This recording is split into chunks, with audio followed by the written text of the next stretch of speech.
মাধবেন্দ্রপুরী মা হরে কৃষ্ণ। আজকে শুভ অক্ষয় দ্বিতীয়ার ভক্তিপূর্ণ দণ্ডবোধ প্রণাম প্রণতি সবাইকে। ছিল আজকে মাধবেন্দ্রপুরী বলে চন্দন যাত্রা, গোপীনাথকে চন্দন লেপন করবেন। সেই উপলক্ষে আজকে আমরা 3 বিপ্র ভগবানের সেবায় নিযুক্ত হয়েছি।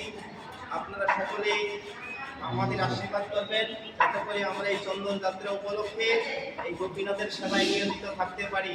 হরে কৃষ্ণ কৃষ্ণ কৃষ্ণ হরে হরে, হরে রাম রাম রাম রাম হরে হরে, হরে কৃষ্ণ কৃষ্ণ কৃষ্ণ হরে হরে, হরে রাম রাম রাম হরে হরে, হরে কৃষ্ণ কৃষ্ণ কৃষ্ণ হরে হরে, হরে রাম রাম রাম হরে হরে, হরে কৃষ্ণ কৃষ্ণ কৃষ্ণ হরে হরে, হরে রাম রাম হরে হরে। হরে কৃষ্ণ। গোপীনাথকে দর্শন করুন। চন্দন যাত্রা উপলক্ষে গোপীনাথকে দর্শন করুন। হরে কৃষ্ণ। রাধা গোপীনাথ শশীনন্দন গৌর হরি ভগবান কি জয়।